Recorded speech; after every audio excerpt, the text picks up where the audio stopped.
The Mindful Medic podcast is proudly sponsored by the Medical Benevolent Association of New South Wales, ACT. The MBA is an independent charity that has been supporting doctors in New South Wales and the ACT since 1896. They provide specialised counselling, information, referral and financial assistance to doctors and their families during times of adversity or hardship. Their aim is to provide non-judgmental support so that the doctor or family member recovers their well-being and independence and, wherever possible, returns to their vocation. Their services are free, specialised and no referral is necessary. All contact is kept strictly confidential and they are independent of any regulatory body.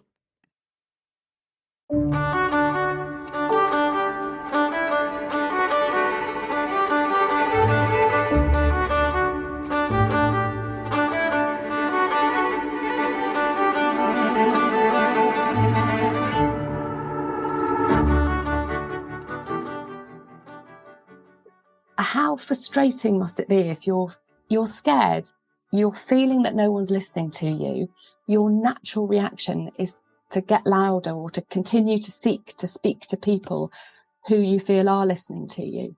And as soon as you provide that space, then often that anger is deflated. So that's an example of, I guess, a bit of a light bulb moment for me in terms of, actually, if I see an angry person as someone who isn't being heard, how can we approach it such that I can listen in a different way?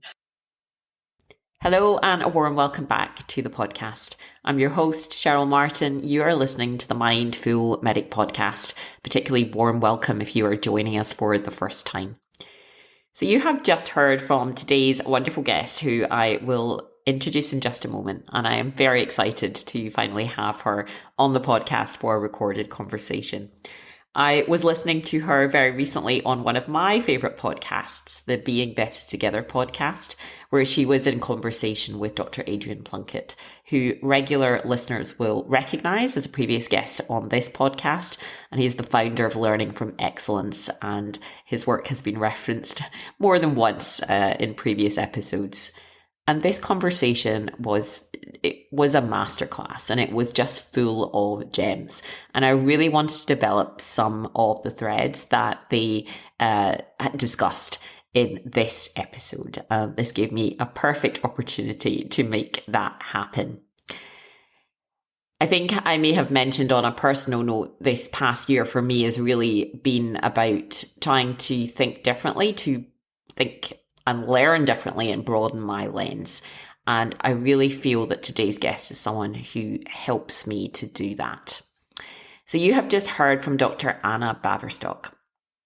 Anna is a consultant in community child health, and she looks after children with complex neurodisability and their families. She has a number of other hats, which will not be surprising to regular listeners to this podcast. She has been an educational supervisor in the past and Associate Director of Medical Education for Support and Wellbeing. She was invited to be a member of the NHS Staff and Learners Mental Wellbeing Commission in 2019. And she's the current lead for Senior Doctor Wellbeing and Leadership within the Somerset NHS Foundation Trust. And we'll hear a bit more about that work today. Anna is also a trained coach, a mediator, and a Schwartz facilitator. Her philosophy is, how do we ensure the first patient of the shift and the last get the same kind of safe care? We must look after ourselves and our teams during our working day. A big part of this is how we connect to self and others, especially when under pressure. Can we form brave spaces to enable honest conversation that enable growth and change? When not talking, she loves to run, do yoga, read, draw and doodle, often inspired by quotes or poems that resonate. So this conversation is another Dr. Baverstock masterclass. I have had the joy of being able to re-listen to it. And, I've said that Anna really is someone who helps me reflect. She makes me think differently, really broaden my lens. And, in this conversation, we cover a number of key topics. This idea of deep listening, really listening to truly understand and connect, not to reply or control. We discuss her mediation work, which I find fascinating, and how we have what she calls the brave conversations. So those challenging conversations, conflict, feedback, negotiations. She has a lovely way of saying that, these don't get any easier, but we get braver. There's some other core content in relation to her wellbeing leadership work, really thinking about how we support those core leaders in healthcare, the work unit level leaders and managers supporting our teams, how we rapidly establish psychological safety and build cultures of kind, inclusive healthcare where we can create space for deep listening. I think ultimately, and Anna joins the dots herself here, this is a conversation about connection. So with that said, let's get into it. Enjoy.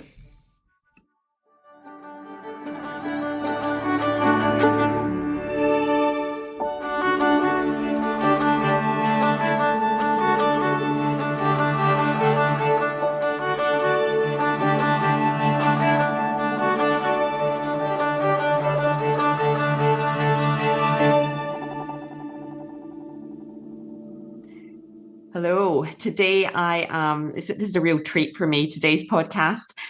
Really delighted to welcome Dr. Anna Baverstock to the podcast to have a conversation and share it with all of you. I do feel that this is going to be a real treat. I think I've said to you, Anna, and I've said to quite a few people that 2024 is my year of trying to challenge myself to think differently, to broaden and deepen my own lens of the world and my toolkit. And I really feel like you're someone who's helping me do this. I think I've just told you that I've had some of your conversations that I've listened to recently in my head. And I'm going to link in the show notes a wonderful podcast conversation that you recorded with Dr. Adrian Plunkett from the Being Better Together podcast. I've listened quite a few times now. And for listeners who haven't already listened, and I know there's quite a few of you who have and want to hear more, and that's why we're having this conversation, I will link it in the show notes. It's challenged me in a few areas in particular, and there's a few threads that I want to unpack. But I've just said to you, I do feel like I've just opened up the most wonderful Pandora's box. And so I want to give some of the creative license and agency back to you. So I've given a brief bio, but I'd love to hear, just to preface this, if you could tell your audience a bit more. I think you've just said your unique selling point, but in addition to being your core professional role as a specialist pediatrician, you have a number of, I think, quite unique hats and interests. So you tell us a bit more, and then, if you can start to draw the connections of why you think that this is how your career and interests, professional and personal, have developed. Thanks, Cheryl. Well, gosh, thank you so much, Cheryl. It is such a pleasure to be here. I wish we were in person. One day we'll be sat next to each other with one of those delicious cups of coffee that we often talk about. I guess start with kind of the broader. So I'm a paediatrician in the UK, in the southwest, in quite a rural area, and I have a kind of clinical special interest in looking after children with neurodisability, ADHD, and autism. And I think that is probably relevant. So I went into medicine to be a GP. I didn't think I would be a specialist. And then I did ED and loved it, but I found myself sitting in the paediatric area while all my colleagues were rushing off towards the trauma. And so I sort of kept doing paediatric jobs. And then at some point someone said, well, why don't you just train as a paediatrician? And I hadn't really ever thought of it. And I really found my home in paediatrics within the community child health arena, which I guess in some ways I am a generalist at heart, but looking after children with complex neurodisability and their families. And so a real key part of that is developing a longer term relationship with a family through their childhood till adulthood. And so that requires, quite a lot of time and investment in connection. And I do wonder whether that was the entry point into some of the interests around wellbeing that I have. My personal interest in wellbeing, as I shared with Adrian, probably came as a paediatric registrar. So I'm in my mid-50s now, and I trained in a very different era. No one mentioned wellbeing or burnout to me throughout medical school and junior doctor years. And luckily, I thrived. I flew through it and I really enjoyed it. But I did train in a really different era. where it was much more of an apprentice model, and I had a really set team, which I think probably really nurtured me. So as a paediatric registrar, pregnant with my daughter, busy run of on calls, ended up being crash called to a baby that unfortunately was born by a stillbirth. And the thing that I think that broke through for me was that the mum recognised I was pregnant, and so she said, "I don't know how you do this." Gosh, I can feel myself getting emotional now. I have a real visual and of I this, said, and I've heard you say it before, and I still have the visual. And we ended up just having this hug, and so you kind of go out of this amazing, awful and yet amazing connection with this family, who subsequently wrote me the most beautiful card. And then I'm walking down kind of, the dreary NHS corridor in Bath, going back to ED to see all of these patients who are cross because they've been waiting. And you kind of patch yourself up on the way, don't you? So literally wiping tears en route. And it was when I spoke to my then educational supervisor, but my now long-time friend, Fiona Finley, and we just talked about how do we begin to look after ourselves? And I think for me, I was on a cusp of becoming a mum while also looking after really sick kids at a really similar time. And so we started to do some tentative research 20 years ago. And at that time, really, there was not very much out there. People, I suspect, were thinking about it, but there wasn't much. And obviously, since then, there has been a real increase in talking about burnout and wellbeing. And I think we're much better at talking about it. We're certainly much better at writing about it. I'm not totally sure how much tangibly has changed alongside that, if I'm being pessimistic. But with my optimistic hat, I think we are beginning to recognise that actually, if we don't put the colleagues and the staff members at the heart of all that we do, then we won't end up with a health service, because we won't have the people there to work. So since then, I guess as a consultant, I did the pretty standard thing as a consultant, which is spent the first 5 years kind of embedding a clinical service, and then started to become much more interested in colleague wellbeing as an educational supervisor, and then had a role as sort of lead for junior doctor wellbeing as an associate DME. And it was during that role that actually I felt that we were supporting our junior doctors and doctors in training really, really well. And I was increasingly going to their supervisors, so their educational supervisors, and saying, really appreciate if you'd be able to provide this junior doctor with a little bit more support. And to be faced with tears or anger or horror from my senior colleagues going, I've got nothing left. And so in 2018, so pre-pandemic, we did some research locally, looking at using an abbreviated Maslach's burnout inventory in those days, looking at our senior doctor wellbeing, and found out that 49% of us were at high risk of burnout. So went to my very supportive medical director and chief medical officer and said, look, 49% of the senior decision makers in your trust are at high risk of burnout, and we're not particularly looking or focusing on this. I think we should do something about it. And so they were, I was really grateful that they gave me some time to say, yeah, okay, go away and have a think about it. So I guess since then, we've obviously had the global pandemic. So I was given a bit more time, and I've spent a bit of my working week also looking specifically at senior doctor wellbeing. So that's, I guess, one aspect. I think probably the aspect that I probably kind of really enjoy, and the one that perhaps I might kind of continue to expand, is the role I have around coaching and mediation, which is come as a sort of sidearm to the wider wellbeing.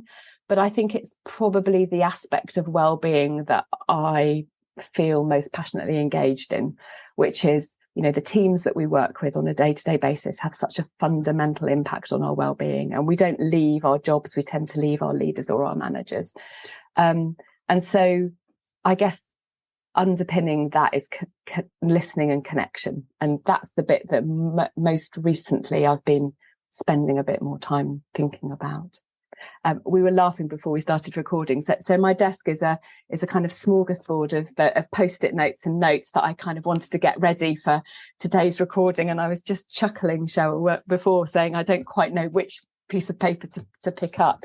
That's kind of where I am at the moment. But I think if I look at it all, underpinning it all is meaningful connection. And I think that's the thread that links the coaching, the mediation, and the well-being for me. Wonderful. I think that sets the stage for this conversation perfectly. Thank you. I'm a bit relieved about all your post-it notes because I think I said exactly the same setup here. And, I was thinking as I prepared for this conversation that there are so many avenues that we could go down, so many rabbit holes. But I agree. I think that your unique expertise really does like that interface with the mediation work. I like a theme of listening and meaningful connection, and how that ties into your wellbeing leadership work. I think before we get into that, just reflecting, you really were a very early adopter, and when you think about the work of Professor Tate Shanafelt, some of the world experts in this area, they were starting to really measure and apply research in this area 2 to 3 decades ago. And then when you started to get really into the measurement in 2018, particularly with your senior clinician group, again, very reflective of the work that has been done internationally. It was also about the same time that Dr. Bethan Richards, who's our first Chief Wellbeing Officer here in Australia, was appointed. And I'm hoping to have Bethan on the podcast next month, and be interesting to kind of compare those journeys. And agree, I think the pandemic has really given us a mandate and an imperative to accelerate the work. Its importance has only been really catapulted into the spotlight.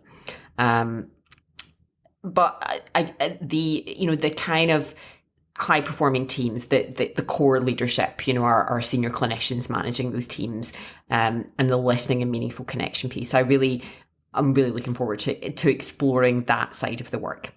I think my job today, having said all of that, is to listen and to do the deep listening and to give the creative agency over to you. I see the circles of what you say, and then the smaller circle of what I hear, and then that much, much smaller circle of what we both understand. We know that as clinicians, we interrupt patients very, very early on into their opening gambit. And I think in general, although it's like a standard, interview question, we tend to shy away from the challenging conversations and leaning into conflict. I think I said to you, I'm studying negotiations in business school this month. So, I'm really starting to think about this through a different, from a different angle, and really keen to hear your unique perspective. So let's get into it. That this is a core part of the work that you do. And I know you think about listening and connection a lot. How do we get better at it? Where do we start? Yeah, Judith, so I have just become really fascinated in listening, and I'm not an expert in any way, and it's still something that I'm playing with, and I can certainly link some really good resources to the show notes. So I've become particularly fascinated that when we put our professional doctor hat on, same for any healthcare profession, we're in a clinical consultation, we're listening with an agenda. So we already have an agenda. And that affects our listening, because if we're listening clinically, we're listening for certain cues or words that we will then hone in on. And so if we start with a very open question, what brings you here today, or what would you like to think about or discuss today, the patient or the family will tell us their story, how they want to tell us. And we will then listen for those little words. If we're really good, we won't interrupt them. But certainly if we're time pressured, and gosh, I don't know how you do it in ED. I have an hour with a new patient. I couldn't. But you're then picking up on those key words, because actually where you need to go is the abdominal pain or the headache or the whatever, the fall. And so it's sort of like a Venn diagram, isn't it? So you have what the patient wants to say, what the doctor needs to find out, and then there's this overlap. And I think because we learn a structure, which is fine, we have to have learner structure. There needs to be some framing in terms of how we do this, but we therefore only listen out for those key words, and we're only half listening, because we're listening for the key words, but we're formulating our thoughts, and we're filtering, and we're diagnosing, and we're ordering ordering those thoughts. And it is almost like I have this picture of the patient tells a story with the things that are really, really important to them. And that's then put through almost like this sieve. And what comes out in the doctor's mind is the things that are important to them. And we risk losing and leaving behind all of those really key things that are really important to the patient and the family when we do it that way. So we might well get our clinical or medical diagnosis, but we risk losing all of that really rich patient story that might then prove really, really important later on. So when we then come on to, so we might get the diagnosis, but when we then come on to management or treatment options, have we held what's really important to that family, or have we lost that along the way? And we almost further perpetuate it, particularly in hospitals settings where someone might tell their story 4 or 5 different times, and each time it's put through a sieve, and sometimes the patient doesn't get to tell the story. The patient is presented on a ward round, so in a way their story is taken from them, told back, maybe in a really different way. So as a doctor, that's our kind of almost our foundation for learning about communication and connection.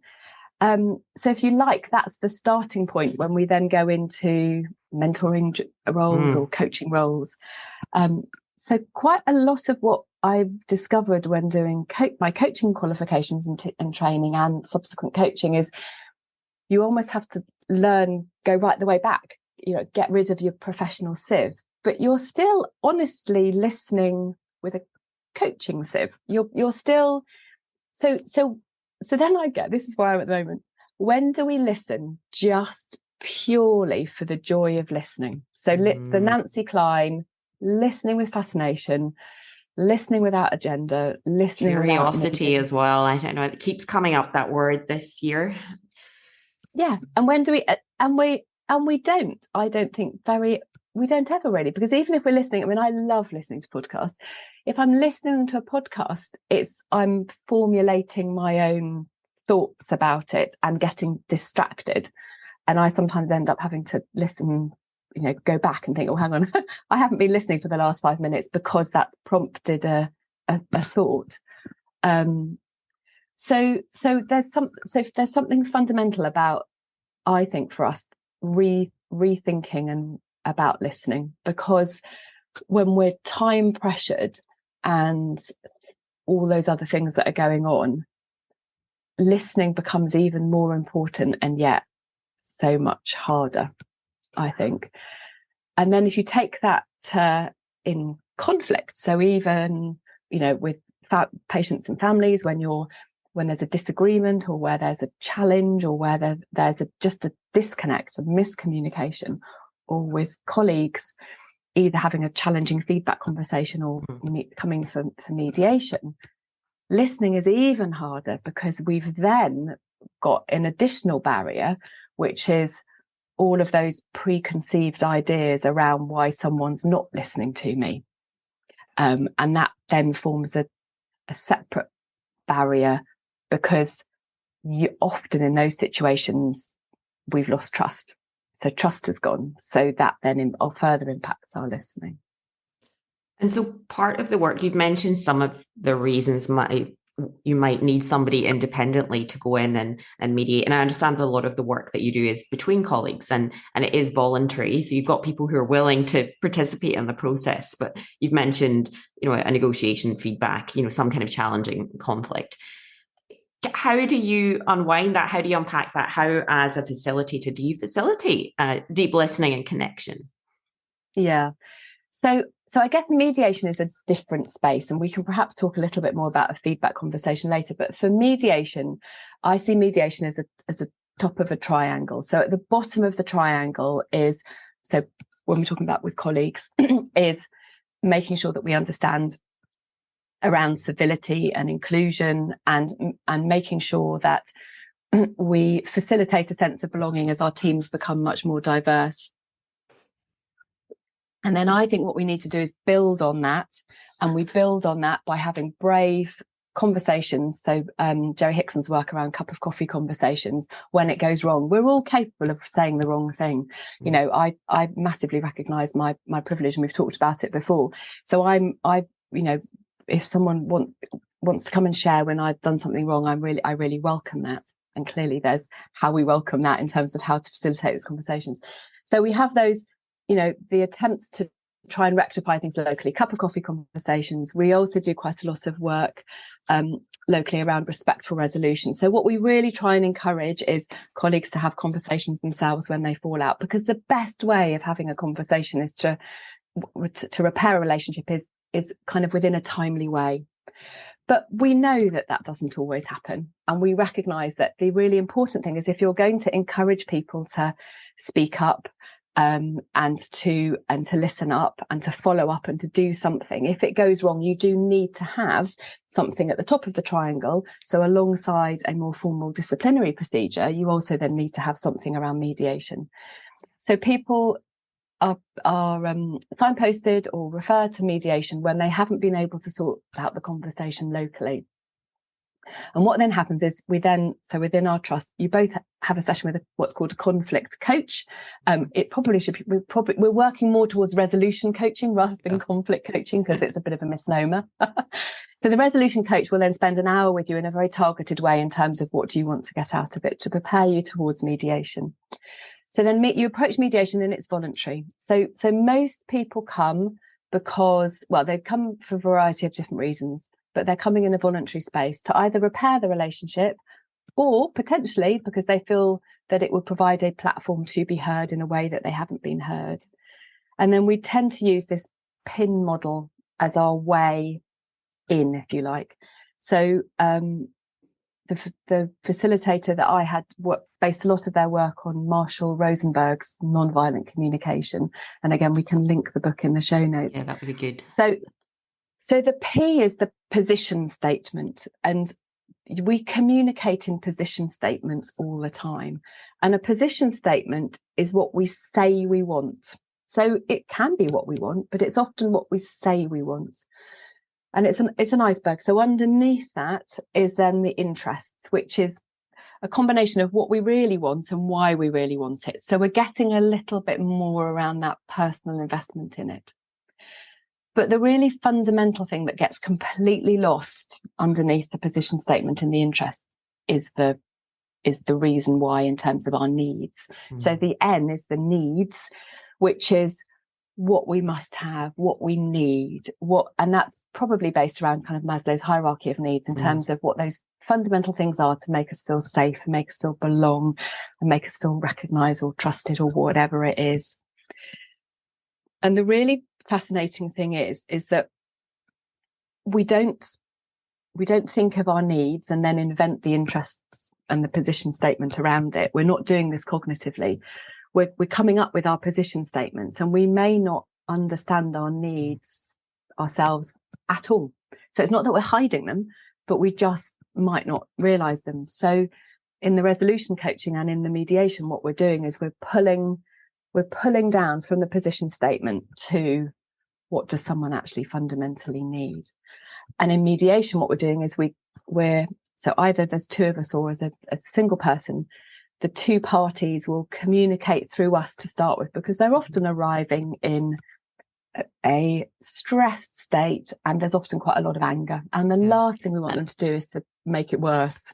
I've just got this written down because I just said, behind anger, and I know that you have a lot to say on anger, but is unmet needs, and it's just ringing in my head. Yeah. And also, I mean, they're coming in, it's a little bit like an interview, isn't it? You're coming into an unfamiliar environment, you don't know what you want. So we pull the communication through us to start with. And what we do is we listen to the position statements, and then we then explore the interests and the needs underneath that. And then when we get to the needs, we then reflect those needs back to each other. So I've heard that there's a real fundamental need for you to feel trusted. What does that feel or look like to you? Or can you communicate that over? So we're kind of bringing them towards us, and then we're offering. Then we kind of gently get them to build bridges through their needs initially, and then can they start to make requests. So my need is to feel trusted. So in order for me to do that, I really need you to not keep, thinking about that, I need to know that a project's done. Okay, well, I need to feel trusted. So actually, can we work out how often we communicate about a project? Because I find constant reminders or being constantly asked for emails around information quite undermining. And what has happened to date in nearly every mediation that I've done is that once two people come in, and I see them as a kind of two pin models. I'm very visual. So it's like two mountains sat next to each other, and they start off at the top of the mountains shouting with megaphones for their position statements. And as we begin to get them down to their needs, we then have this sort of thawing process where they begin to connect. And there is a physical reaction when people feel heard. So if someone is able to express their need and perhaps a request that goes with it, and someone is able to mirror back that they have heard it, there is this extraordinary pause, breath, deep. I feel warmth. That's the only way I can describe it. Sometimes with emotion. So sometimes that emotion is tears or laughter, or there is something that breaks through. And then, but you're not done. That's the unlocking, if you like. And then you have to tentatively go back in with the needs and requests. And sometimes that then shoots you back up to the top of the mountain, and we start hearing position statements again. And for some people, it is really hard. Some people, to try and identify their needs when all their professional life, they've been told to just get on with work, and to hide so much of that, it can be really challenging.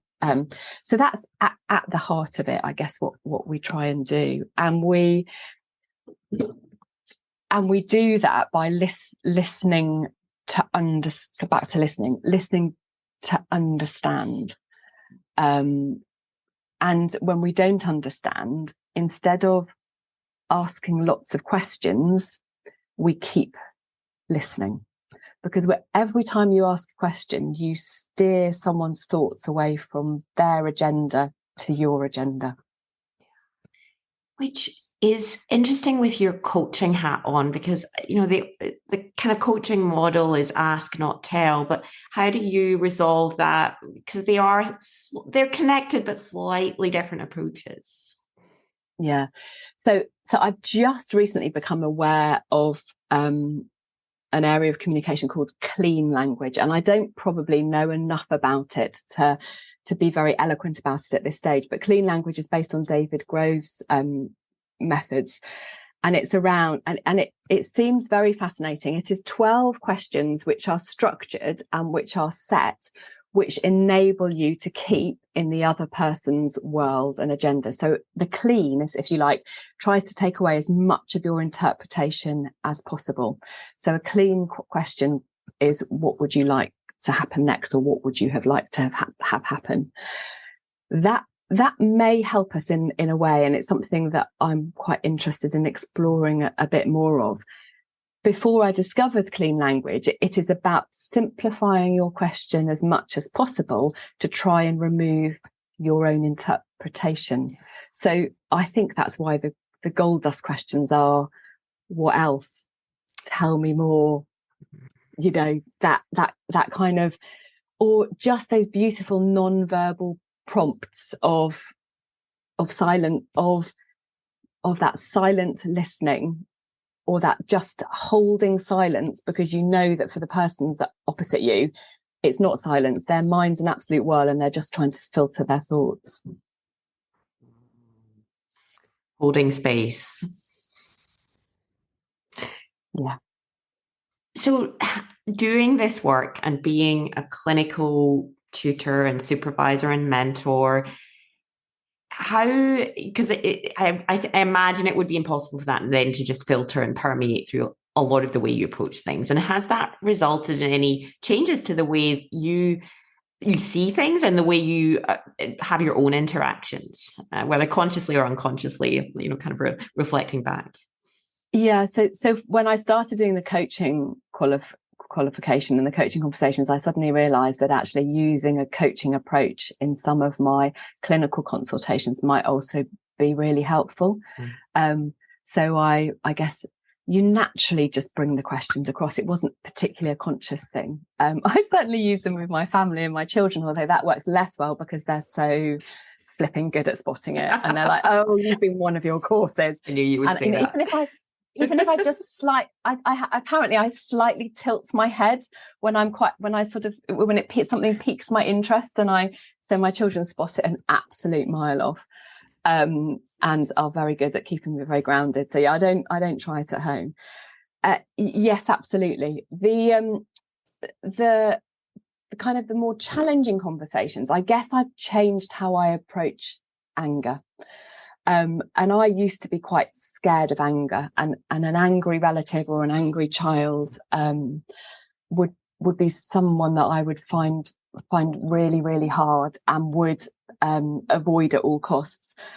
But, as we've discussed before, anger is basically the kind of the sign that we see, but it's related to an unmet need. And Brené Brown has this beautiful picture in her Atlas of the Heart book about all the different emotions that could underpin anger. And for some people, they can present as anger, but actually what they need is the same empathetic response as to you or I if we were presenting in tears or with upset. But clearly you don't approach an angry person in the same way. And I think where we often go wrong with anger is we try and control it and minimize it and reduce it in the same way as we try and diminish and deny and reduce it when we're hearing something that we don't agree with. And for an angry person, that just fuels it, because then they feel that no one's listening. So it's so often people raise their voice because they don't feel that they're being heard. What they don't recognize, because they're angry and in his moment, is actually when someone's really shouting, it's really hard to hear. You can listen, you can hear the words, but you're not really listening. So I have a couple of times with families said, I can see that you're really angry, and I don't know if you're aware, but you're really raising your voice. And I just wondered if you can turn your voice down a little bit, because I really want to hear you. And if you speak in a quieter voice, I will be able to listen so much better.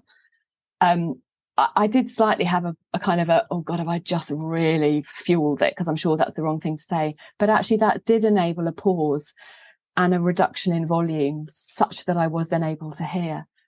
And then afterwards he said, God, no one's ever said that to me before. And actually we were able to have a bit of a chuckle, because actually how frustrating must it be if you're scared, you're feeling that no one's listening to you, your natural reaction is to get louder or to continue to seek to speak to people who you feel are listening to you. And as soon as you provide that space, then often that anger is deflated. So that's an example of, I guess, a bit of a light bulb moment for me, in terms of actually, if I see an angry person as someone who isn't being heard, how can we approach it such that I can listen in a different way? I'm not saying it works all the time, but it's just something to think about. But I mean, that's just a beautiful example. And I would say that's a brave conversation. Yeah, I think I heard you say that, this doesn't get any easier. It's very difficult, but you maybe get a bit braver with each time you try to dig in. Yeah. And do we maybe just get better at feeling uncomfortable? So the thing that people often ask me for advice around giving challenging feedback. And they then say, how do I make it easier? And how do I get more comfortable with having those conversations? And I think I've begun to realize that it doesn't ever really get more comfortable, because for every feedback conversation you have, you only ever, even if you have what you want to say in your head, you only have your side of the script. You can't predict what the other person is going to say. So it's always going to be uncomfortable, because it is always going to be uncertain. But perhaps you just get better at thinking, okay, I want to do this. I know my motivation for doing this. I'm going to continue to hold that motivation, in terms of wanting to be able to have this conversation, to be able to help someone and be able to reflect back potentially a blind spot to them. If I hold that motivation, that will keep me being, as you say, braver, but also will help me ride through that uncomfortableness. And I think perhaps we need to be a bit more honest about that, because I think people sometimes avoid having a feedback conversation because they don't think they're any good at it, because it feels really uncomfortable and clunky and they don't want to do it. Whereas if we got to the stage where people were happy to have those conversations, knowing that they were going to be a bit messy and a bit uncomfortable and a bit tricky, we would be more likely to have those conversations. And therefore, if you go all the way down, we'd get to the nirvana where you wouldn't have to have so many of those conversations because people were braver earlier. And we're going to talk about redundancy shortly, but yeah, since we've gone on to feedback, because again, you had a beautiful dialogue with Adrian about this, and it's just brought my own memories of my own experiences of feedback, and I think probably everybody listening is now thinking about very mediocre experience of either giving or receiving feedback, and particularly anonymous feedback that I've usually not known what to do with, or being told to ignore, and where are we? And so you talked quite a bit about Kim Scott's work in Radical Candor and the idea of high challenge, high support, and I really like that as a framework for difficult conversations about feedback, but trying to do that in a really supportive way. For people that maybe aren't familiar with the framework, I haven't listened to your conversation with Adrian. Do you mind explaining a bit more about the premise of that work and the practical applications? Sure. So I can certainly try to. So I think the really important thing, my real fundamental before having a feedback conversation is, am I in the right frame of mind to have this conversation? Am I doing it for the right reasons? And is the person who you're going to give it to in the same place? Yeah. Are they in the right frame of mind to have this conversation? And also, I also in my head think, I don't have to do this all in one go. So often what will happen in an ideal world, if I have directly witnessed something and it's a known thing, then I will often say, look, I appreciate that was a really challenging thing. Do you have 5 minutes to talk about it now? Or can we put something in the diary? So there's this heads up in terms of we need to talk about that. Again, if I've had some if as a supervisor I get some feedback from a colleague about someone else, I then say, well, are you able to have that conversation with them? Because it is so much better to have that conversation. But if you're left in the stage where you've got this anonymous feedback, or you've 360 or whatever it is, then I will often sit down and I think it's really important to have a bit of a warning shot around the conversation. So I will often say, look, I think we need to have a conversation about your 360. When would be a good time to do it? Let's have a start. If I've maybe had one really challenging comment which prompts needing a meeting, then again I will often say, look, can we look at this together? So are you in the right frame of mind? You're holding the motivation that you're wanting to help, not further harm because of your anger or whatever. And are they in the right frame of mind? And then radical candor, I think, so it's high challenge on the x-axis, high support on the y-axis, helps us keep us in the navigating space of having a brave, courageous conversation in a curious way, but with support. And again, it's being very, very simplistic. They may have done a bad thing, but they are not a bad person. So it is about separating, talking about what's happened, trying to learn from it and change. But fundamentally, you're there and having the conversation because you want to support them, and that you know from your experience that they will be able to learn from this and adapt and do it in a different way. But the really fascinating thing is that we're all able to respond to a different level of challenge and a different level of support. So, I have working colleagues who I work with really well. I don't need them to give me much overt support if they're giving me challenging feedback, because that's inherent. We're really psychologically safe with each other. But there might be some days when I'm feeling a bit more vulnerable and actually, I would need a bit more support. If you don't know someone, then you almost have to tentatively try it out. Challenge, support. It is not about giving a whole load of challenging feedback and then saying at the end, are you all right? Or can I do anything to support you? It's much more navigable. she also then maps out, so there's 4 quadrants to this, it's a 2x2 matrix. So if we don't, what often happens is we start off in radical candor giving someone challenging feedback with support, and then we have an emotional reaction. We panic, so we then reduce the challenge. So we then go into what she describes ruinous empathy. I say sugarcoat. So we say we find ourselves saying things like, oh, well, I've never really thought that, or, but just think about all the good feedback, or, and so we end up diminishing the learning opportunity around this particularly challenging bit of feedback. And we're not actually being very supportive. So in that situation, I always feel a little bit reassured when there's an emotional reaction to some feedback that I've given, if it's challenging, because it means that they've heard it and they have some insight. I worry much more about the conversations that I have where someone is sat seemingly not showing any emotion. Now, that may be because they're hiding it because they're not feeling comfortable and they want to share it outside. So I think in the situation where you have upset, you hold it, you say, look, I can see that this is really challenging. Are you all right to continue? I honestly think that we can turn this around. We can get some learning out of this. But I appreciate that this is hard. It's that connecting with empathy, isn't it? If we go in, go on. No, sorry, carry on.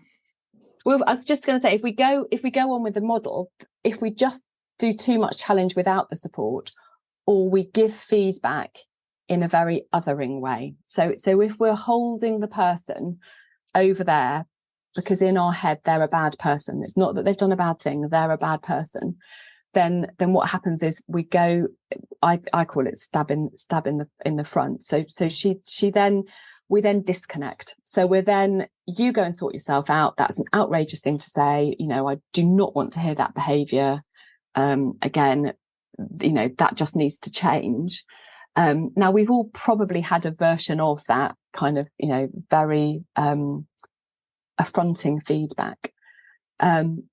We're often quite clear on what we've done wrong, but we protect ourselves. So we defend or diminish, and we're very triggered by that. So the truth trigger, the relational, the identity trigger. So we often put the triggers up as a barrier. And that then doesn't lead to learning either. I'm just going to go back to right at the beginning when you talked about your early training and that apprenticeship model and knowing people, and yourself and Dr. Fiona Finlay having this relationship over time that I know you're now friends, and thinking about today's environment, particularly in the clinical space, where those relationships are so fleeting, and it's even harder to have those kind of conversations, even as you said, having incremental conversations, it's probably impossible. Do you think that means we shy away from them? We just don't have them? Yeah.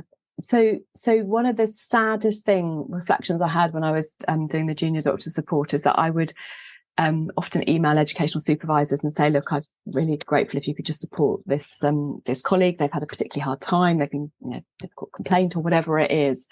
And they would come back with oh yeah, no, I haven't really met them yet, or I don't really know them, or or worse, oh, who's that? And you sort of think, gosh, what sort of an environment are we providing for nurturing our doctors in training through those really, really formative years of, if I think back about how I learned so much of what I learned, it was through that role modelling and that feeling a real inherent part of a team. And you and ED, we've talked about this before, you form psychological safety for the shift. And I think that's why Eve Purdy's work is so amazingly important, because actually we have to think differently. So how can you feel like you're part of a team for the day when you may never work in that combination of a team again? As educational supervisors, we may never work clinically with the doctors in training that we're supervising. So I think we therefore have to think differently. We can't rely on the apprenticeship model to foster psychological safety. We have to I think Amy Edmondson talks about it a bit in her book, Teaming. We have to think about it in a more innovative way around how we set the structures up for the shift.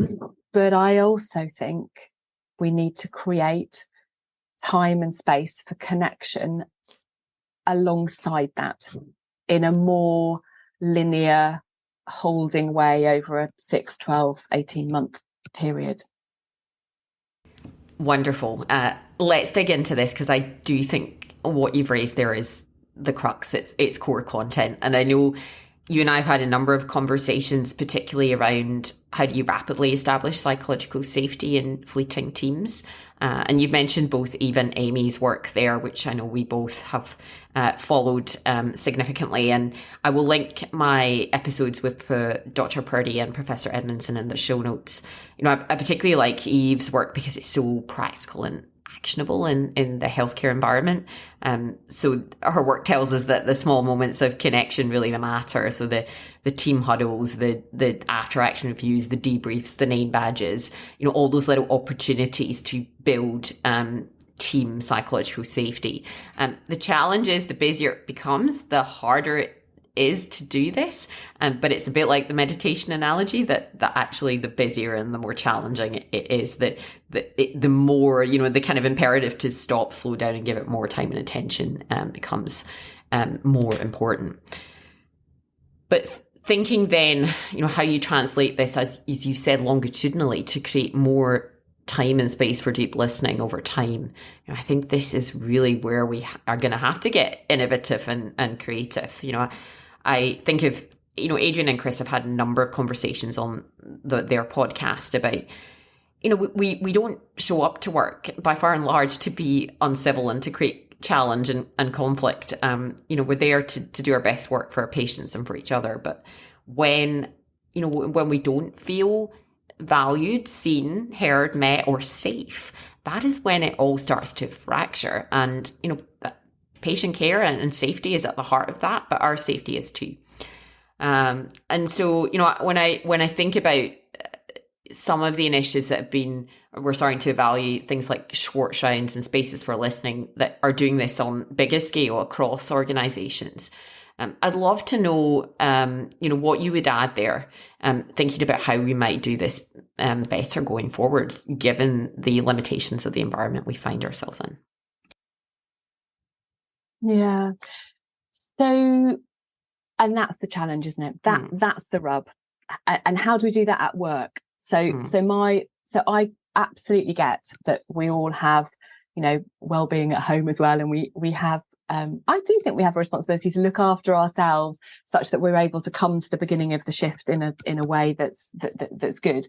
But we also need to look after ourselves at work, because if we want to make sure that the first patient of the shift and the last patient of the shift gets the same kind, compassionate care, and we can't do that by playing the guitar and doing our yoga and all of our team sports or reading or whatever during the day.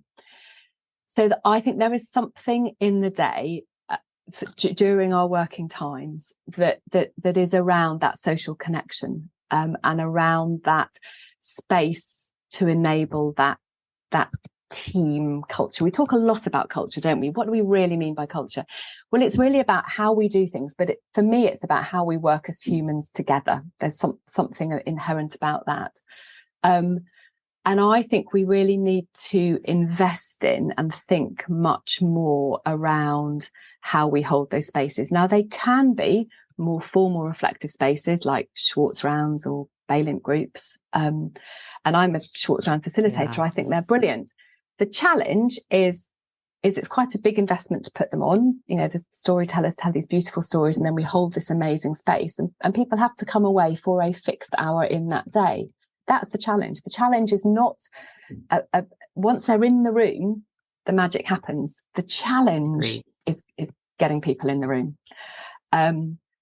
So for me, that's a wider thing about we don't value that in the same way, or we don't enable that in the same way. So, you know, can we structure time? So, you know, within our trust, the surgical teams have an audit day where they don't operate on the day and they have a whole day of audit and meetings.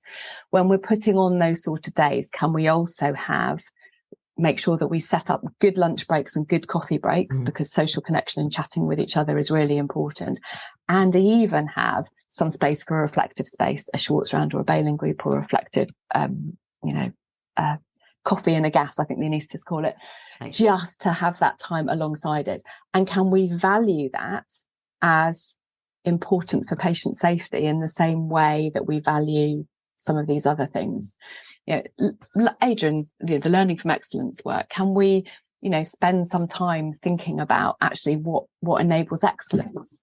And we know that civility saves lives. It's, we know that how we behave with colleagues has a direct impact on patient care, and yet we don't think about what we need to do to change that behaviour with colleagues in terms of our working space. So that for me is a real tipping point around that. I think the other thing to add into that, alongside that space, is we're increasingly aware that our workspace is becoming much more diverse. So in Somerset, in Southwest in the UK, as a society and a population, we're quite white and not very diverse. And within our hospital, we're increasingly diverse. We're welcoming many more international medical graduates and international nurses, and much more diversity across the protective characteristics. So we therefore need to change that space. We talk a lot about good inductions. My worry about, and that we do need to do good inductions, but the last thing we need to do in an induction is to welcome our colleagues and then tell them how we do things. What we really need to do as part of that induction is, what do you need? This is what we need. This is, how do we start to change the system and the structure of our organisation to welcome that?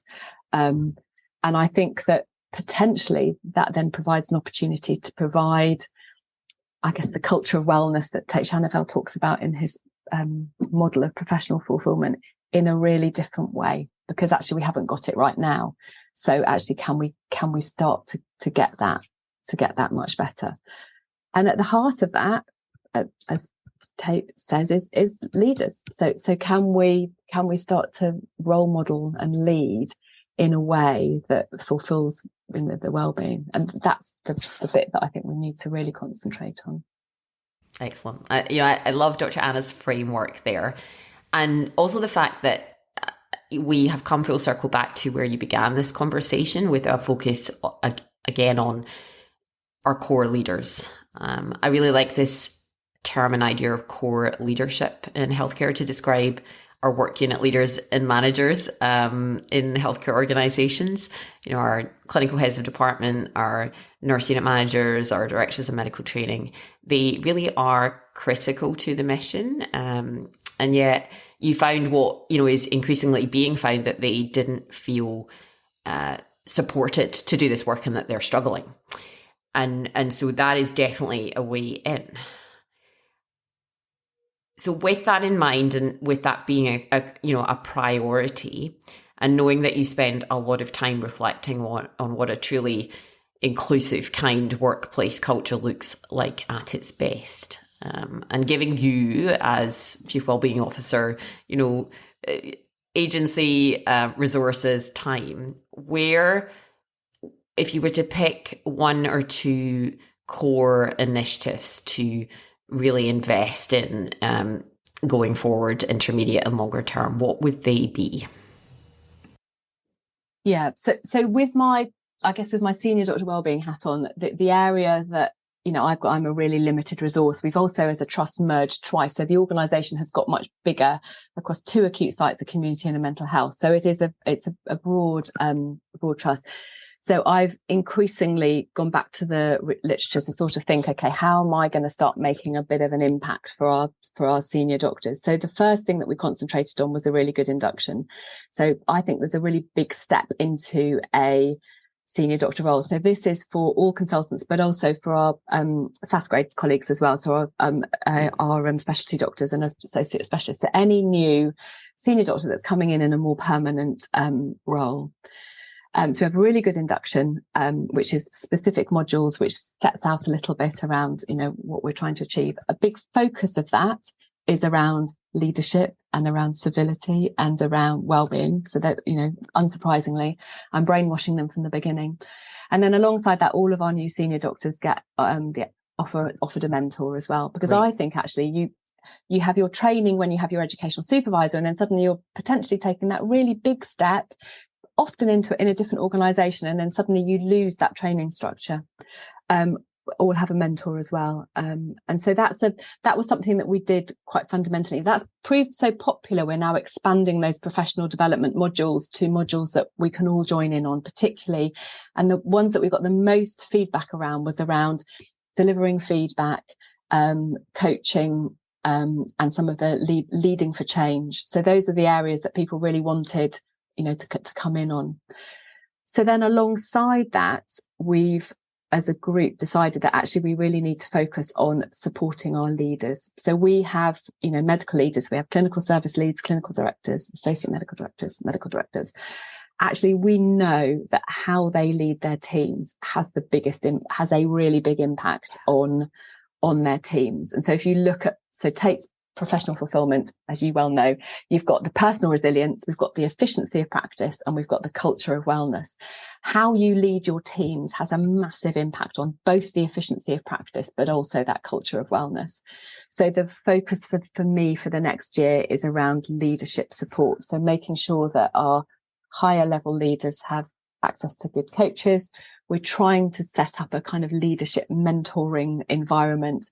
And when we bring our leads together on development mornings and days, we're also looking at some skills mix in with there. So I recently led a day around some coaching skills for brave conversations, which went down really well, with a lot of role play, lots and lots of hands-on. So I guess that's the wider focus. I'm lucky in that we work across the trust with a wellbeing team that's able to provide a lot of the things around the psychological support and the colleague support.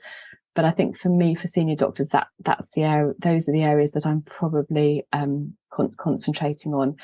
It's still a little bit of an unknown quantity, and actually it's challenging, even finding time to be able to meet with all of our associate medical directors and find out a bit about their unique teams, because as you know, Tate Shanafelt's work, he's done some amazing work in terms of improving our professional fulfillment and reducing our burnout at work, but you have to go to the team level. You can't do it at a higher level. So what improves the wellbeing for a group of orthopedic surgeons will be incredibly different to what improves the wellbeing for a group of paediatricians. But it can often be really simple things. So the nirvana would be to have a little bit more time invested at those unit levels to then be able to do those deeper dives, to be able to change things for the teams on the ground. So at the moment, I know that I'm still working at too high a level in a way, and what we're then doing is we're going into the teams that are having the more challenge, I guess. But one step at a time, Cheryl, one step at a time. Yeah, and when we're going to go on to talk about your own, how you do this yourself and manage your own well-being and work-life integration. But this all sounds wonderful, and I hope that some of my colleagues are listening, because these are the conversations we have all the time. And what ideally it would be is that you would still be in that overall leadership position, but that you could have empowered a wellbeing director in every one of those work units, that could then continue that work in those core building blocks of organizations. And I think the other part of that, I like this role of the chief wellbeing officer, or whatever you want to call it. I mean, that's essentially the role that you're doing, but you are a conduit. You are making the connections, and again, the word connection, it's come up again. Again, it's permeated through. That is what you do. That is your superpower, and it's how you leverage it sustainably. Yeah. Connection's really interesting, isn't it? So I read this beautiful book. I think it was called Positively Energizing Connection, and it had this spidergram, which I absolutely loved. So across any hierarchical organization, you also have a group of colleagues who connect unrelated to the hierarchy. So I'm completely outside of the hierarchy. I'm lead for senior doctor wellbeing and leadership. I don't sit within the medical leadership hierarchy so much. And actually that's to my advantage, because then effectively, I clearly have someone who I report to, but I can have the same conversation with the chief medical officer and the chief exec as I can have with anyone else. But that's important. That's what you should be able to do. Yeah. But what's utterly fascinating is those little positively energizing connections that I have. So So when we originally had the conversation around burnout research, I went to a really great colleague of mine, James Coulston, who's a vascular surgeon, and an interventional cardiologist, Mark Dyer. And the three of us worked out that as a community paediatrician, it's a joke, isn't it? Community paediatrician, a vascular surgeon, and an interventional cardiologist. Between us, we would probably be able to get quite a good return rate on a survey that we did. Yeah. But it's sphere of influence. It's important. Yeah.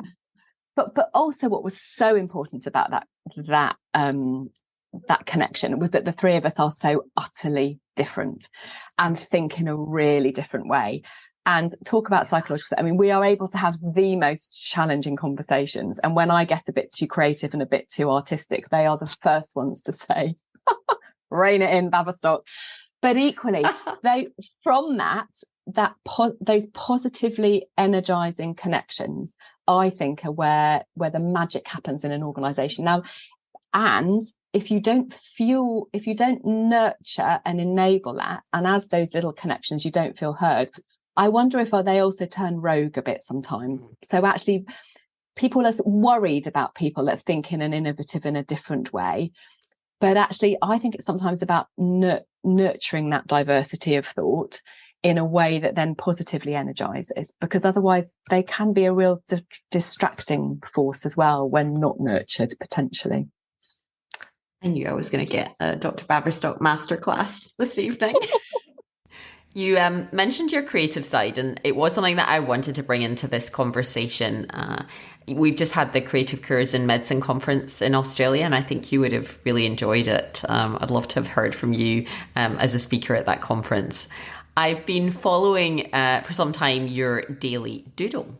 And, I really love the way that your brain works. And correct me if I'm wrong, but it seems to me that you use those, that creative artistic outlet as a reflective, kind of consolidative practice. So tell me a bit more about how that came about. Yeah, so going right the way back to kind of A levels and childhood, my career choices were medicine or art.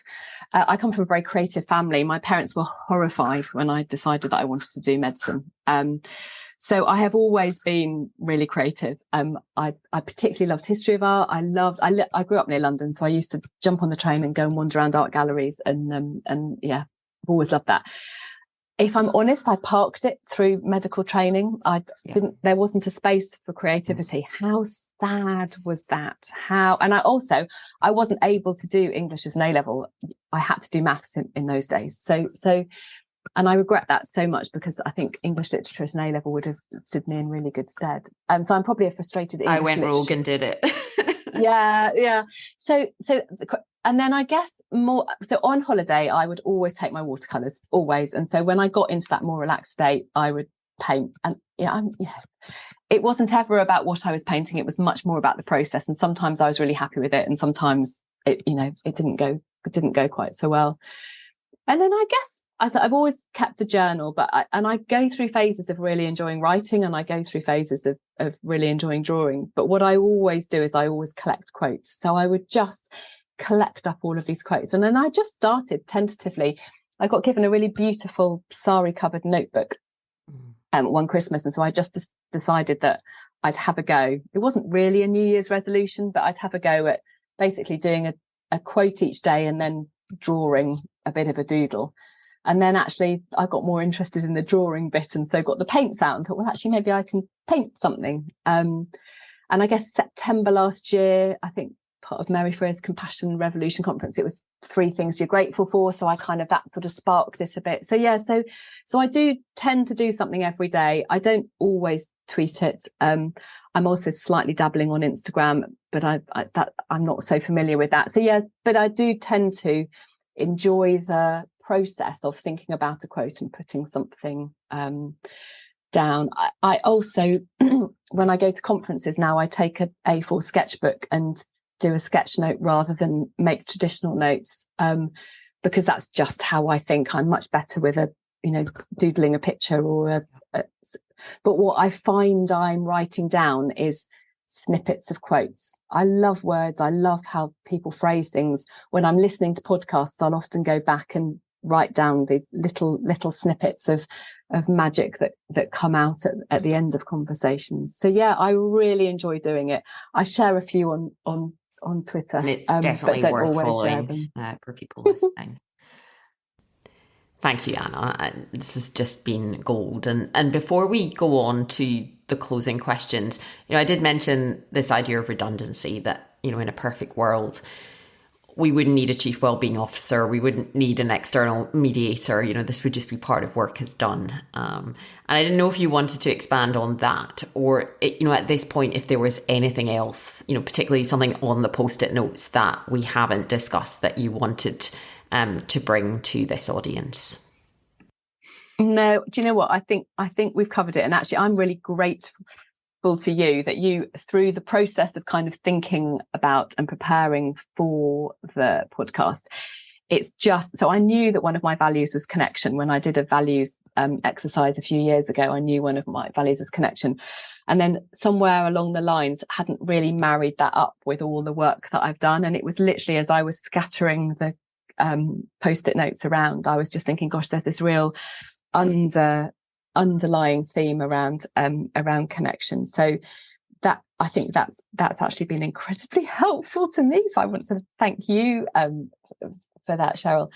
I think in terms of the nirvana of redundancy, if you like, we've got quite a long way to go around that, really valuing colleagues in the same way. But I do think we're at a, working the NHS in the UK at the moment is a pretty tough place. I'm sure healthcare is all around the world. We're all grappling with. No, I feel that it's particularly tough in the NHS. Yeah. We all feel that, I think. And so there is something for me about that, that moment of when are we going to stop and start valuing our colleagues and our staff to enable that amazing patient care that's safe and of high quality and kind and compassionate and innovative and, and I don't, we're just not there yet. And we need, so we've been talking quite a lot at the higher levels in terms of leaderships, but for me, in a way, the kind of, I guess the marker of valuing colleagues is also coming right back down to Maslow's hierarchy of needs. Do we have somewhere to take, are we taking our breaks? If we're hungry, angry, late, lonely or tired, are we taking our breaks? Do we have somewhere nice to go for our breaks? Do we have some decent, tea and coffee? And do we have somewhere to go for hot food 24/7? Those aren't difficult things to do, I don't think. And in a way, for me, it's almost like the kind of rider, isn't it? If you're coming to a new organisation and you wanted to kind of sense check where people were with wellbeing, what would you look at? Those would be the things that I would look at. 3 a.m, how well are we looking after our colleagues? Yes, we need the colleague support lines. Yes, we need the spaces. Yes, we need the really good leadership, but they kind of come in the middle of the top of Maslow's hierarchy, don't they? We really need to start with those fundamental basics, I think.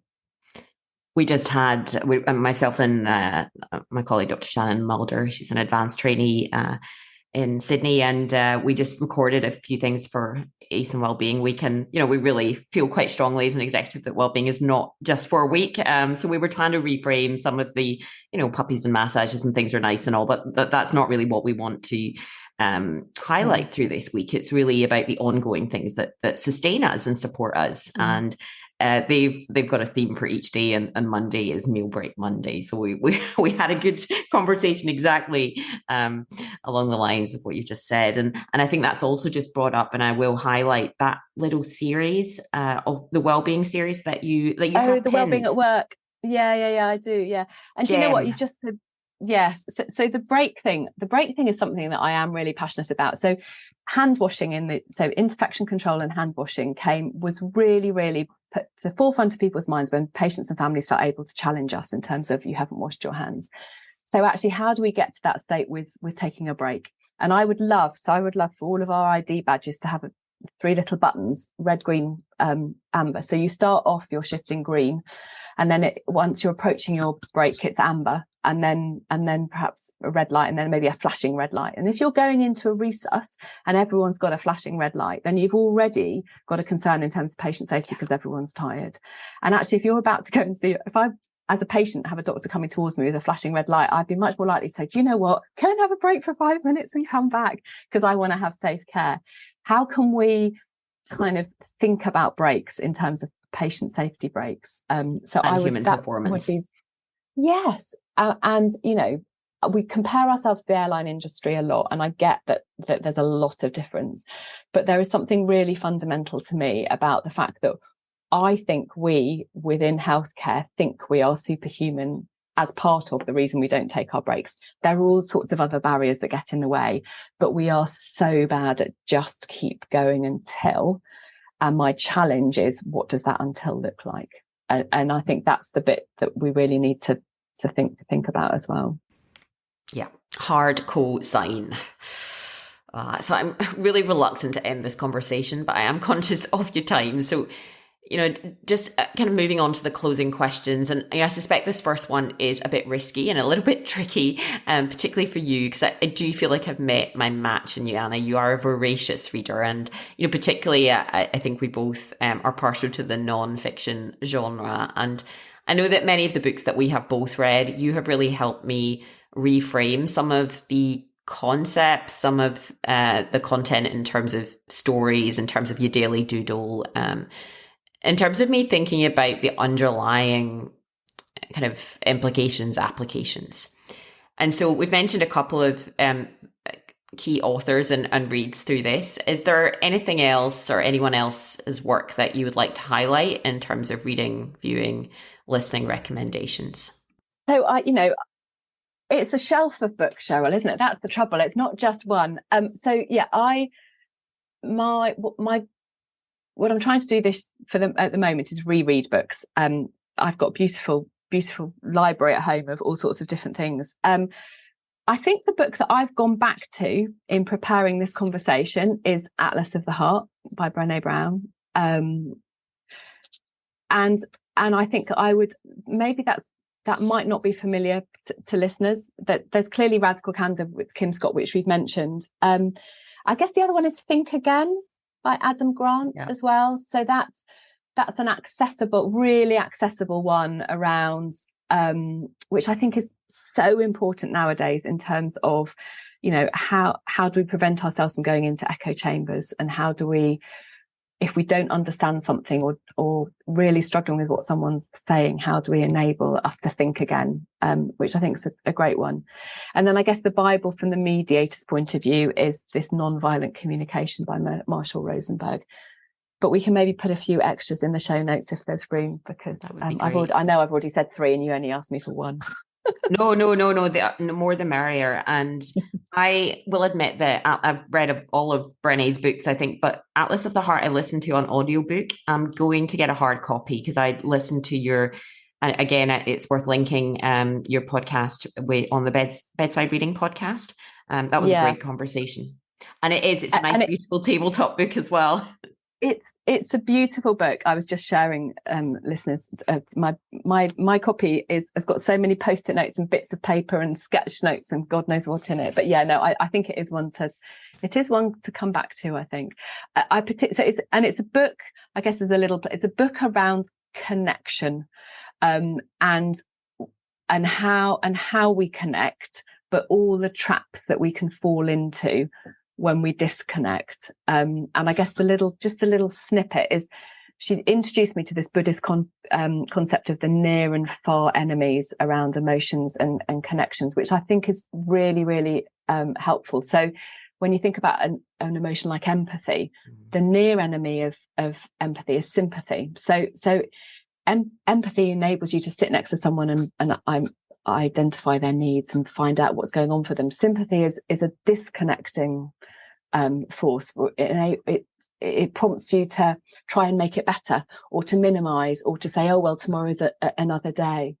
And the far enemy of empathy is probably, I don't know, sort of is hate, or kind of, or something very disconnecting, which is very obvious. And I really struggle with the fact that sympathy and hate were actually in some ways motivated by the same thing. And that for me was really, really powerful. Because you talked about compassion in that framework as well. and compassion versus pity. And it got me really thinking, what I'm bringing to a conversation and to a relationship. Yeah. Oh, and there's a whole other. We're going to digress if we keep going, aren't we? I know that there will be a tremendous appetite for a series of podcasts with Dr. Baverstock. And so thank you. I'm very grateful for you generously giving up your time for us today. I think finally, and I will go back full circle now to where I started, having listened to, quite a bit of your work and had many conversations. And I like the way you frame the word well-being with respect to work. And you call this well-being at work. We've spoken about the idea of professional fulfillment in that model from Stanford. And you have spoken also in this conversation about our individual and personal responsibilities to ourselves to maintain our well-being. And that definitely is important. But if that does not get us and sustain us through a shift, the minute we step onto the shop floor, we know that, by far the majority of that is related to the nature of the work environment and the work itself. So that's the culture and systems and efficiency of practice piece.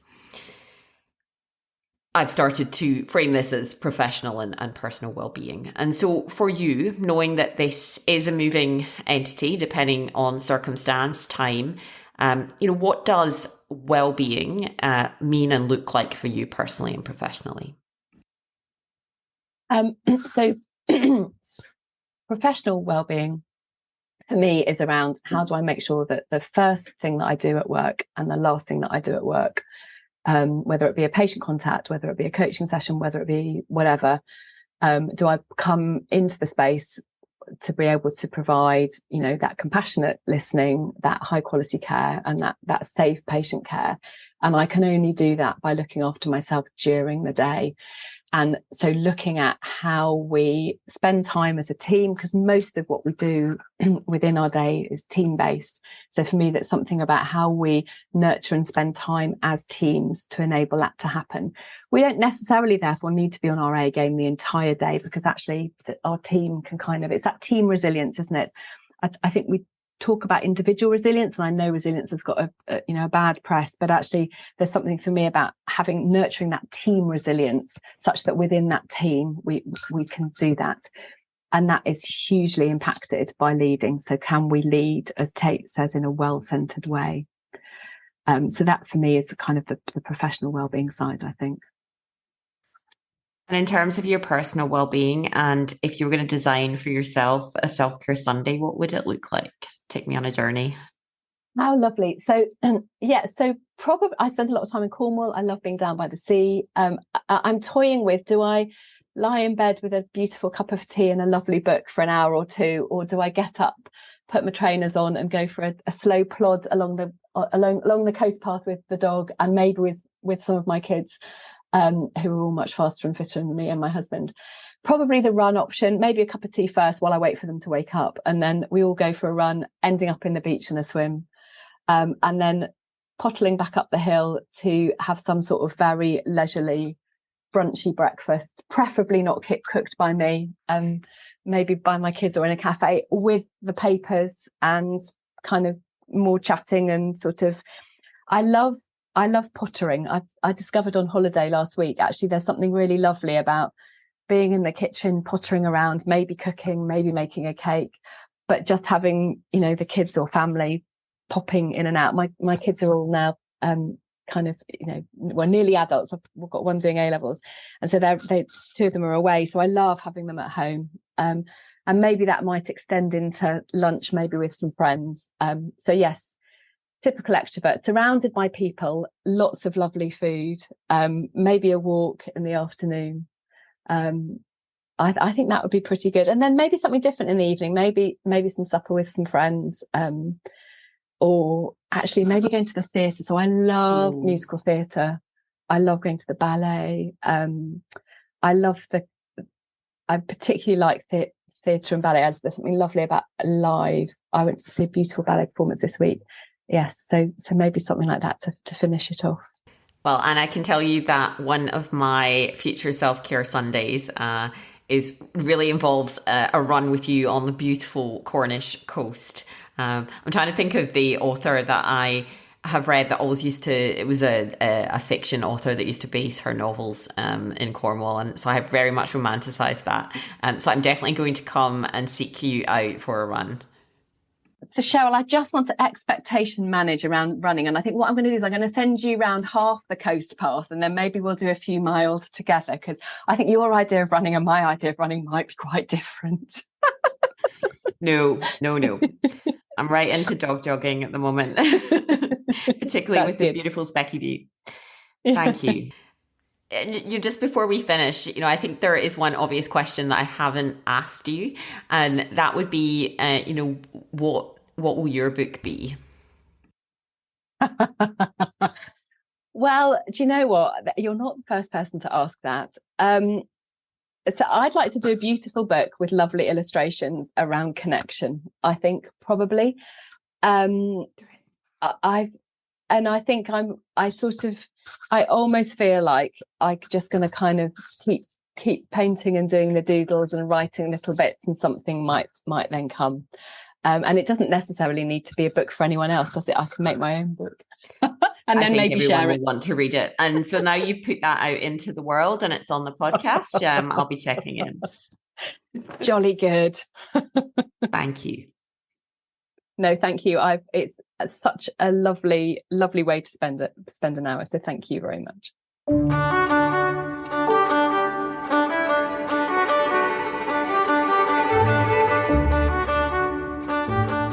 You have been listening to the Mindful Medic podcast with Dr. Anna Baverstock.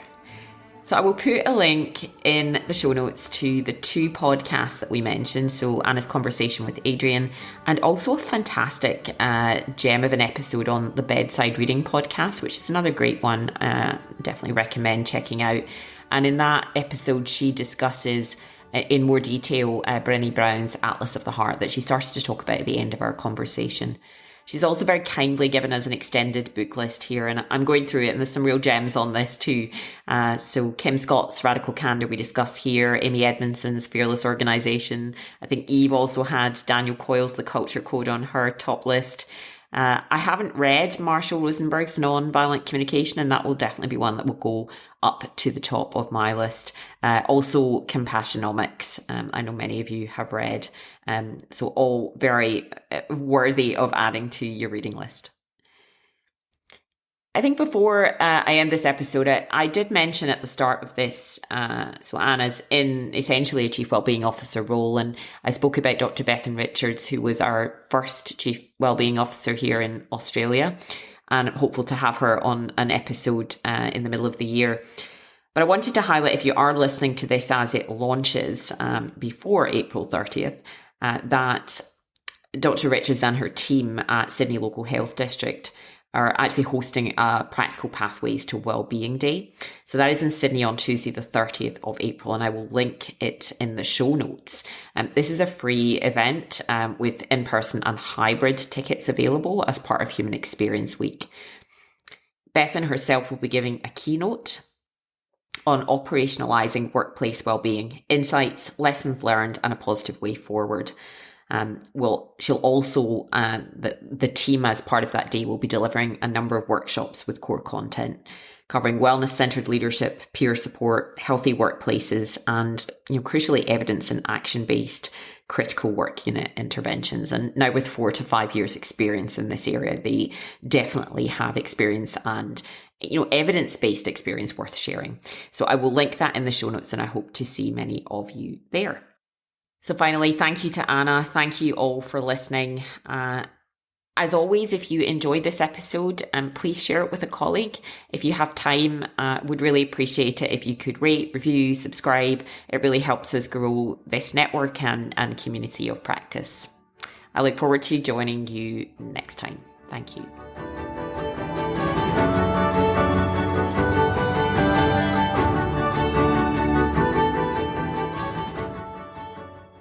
It it's still a little bit of an unknown quantity, and actually it's challenging, even finding time to be able to meet with all of our associate medical directors and find out a bit about their unique teams, because as you know, take Shanafelt's work, he's done some amazing work in terms of improving our professional fulfillment and reducing our burnout at work, but you have to go to the team level. You can't do it at a higher level. So what improves the wellbeing for a group of orthopedic surgeons will be incredibly different to what improves the wellbeing for a group of paediatricians. But it can often be really simple things. So the nirvana would be to have a little bit more time invested at those unit levels, to then be able to do those deeper dives, to be able to change things for the teams on the ground.